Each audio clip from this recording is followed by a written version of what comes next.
Care2, this is Heather, and I'm coming to you once again from Denver, Colorado, where day 2 of the Democratic Convention is getting underway. Now, I apologize in advance. We got a little bit of harsh lighting going on here.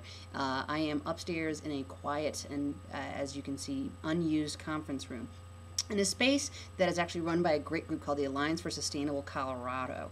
And we're going to hopefully be bringing you a dedicated vlog on those folks a little bit later in the week. But there are a ton of great progressive organizations that operate out of this space, and it's right next to the big tent where we are sort of located and spending most of our time in some of the issues and events I've been talking about. So let's talk a little bit more about the big tent today and what's going on. You might remember that yesterday was a little bit more of a focus on environmental issues, sustainability, climate change, and what have you. We actually were fortunate enough to sit down with Van Jones for a couple minutes yesterday, and I'm hoping we're going to be able to bring that footage to you a little bit later this afternoon.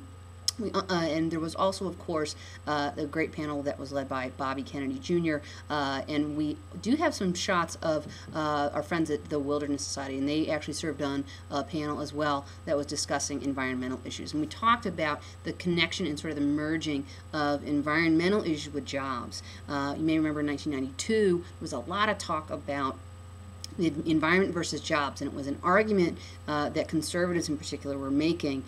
This is an opportunity that Democrats think they have, which destroys that frame around having to choose between those two things, and instead creating a new economy that actually both benefits our environment and creates millions of new jobs, and by the way, is more of an innovation agenda.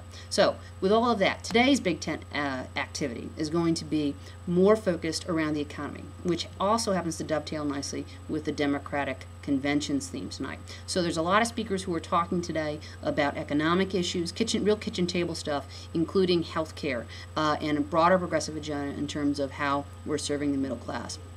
We're going to be hopefully capturing and talking to some folks who are working on the healthcare issue, and we will bring you that footage as it becomes available. The good folks at Campaign for America's Future are actually sponsoring several of these panels. For those of you who are not familiar with them, their website's ourfuture.org, and they are a great sort of umbrella progressive organization. They do a ton of sort of issue-based advocacy around a whole host of issues that focus on the environment, focus on the economy, focus on healthcare. A lot of it's kitchen table type stuff though, and as we all know, the economy is a dominant issue that we're going to find tonight. So you can always check out the live Ustream by visiting our site, care2.com/politics. We've got it down there in the lower right corner, and so you can see all the panels and watch them live. We hope you will, and as I mentioned, we'll hopefully be continuing to bring you footage. So let's get back to the convention. Last night, for those of you who watched it, of course, it was an extraordinary evening, probably highlighted by the unanticipated experience of Senator Ted Kennedy. As I mentioned yesterday, he wasn't expected to attend the convention. He has been in ill health, fighting off a brain tumor, and he wasn't expected to attend. But not only did he attend, but he gave a rousing speech last night. I'll tell you, the bar I was at in Denver, there wasn't a dry eye in the house. Lots of clapping, lots of cheering, and a lot of people were very moved to see him up there and sort of speaking the old tough TED talk. So it was nice to see him up there. But of course, the highlight of the evening, at least in terms of the order of the program, certainly Senator Kennedy was the emotional highlight, but was Michelle Obama. And most people, I think, felt like she did a good job of introducing herself to the country and really trying to inoculate herself from some of the attacks that Republicans have already made about her, impugning her patriotism and whatnot, sort of taking some of her words out of context in the past.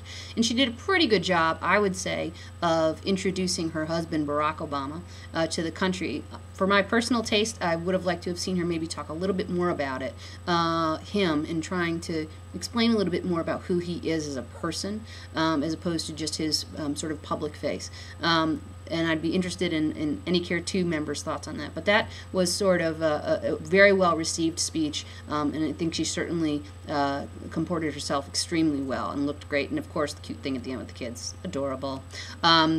So what's on tap tonight? As I mentioned, Renewing America's Promise is the theme, so it's all going to be about economic issues. And so you're going to see, I think, a little bit more sharp rhetoric tonight. Last night was a little bit soft, wasn't a lot of attacking of Republicans. I think you're going to see a little bit more tonight about the Republican Party and President Bush's agenda driving the country a bit into a ditch.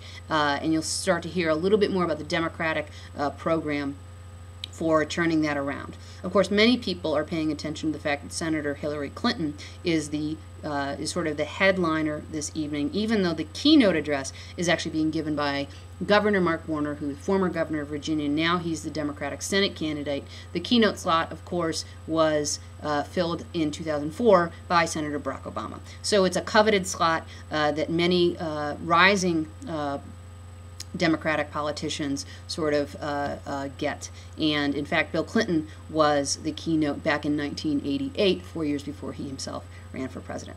So that's what we've got going on for now from Big Tent Denver, and I hope you are continuing to watch and enjoy what we're presenting to you. Of course, your feedback's always welcome, and continue to watch for us in this space at care2.com/politics.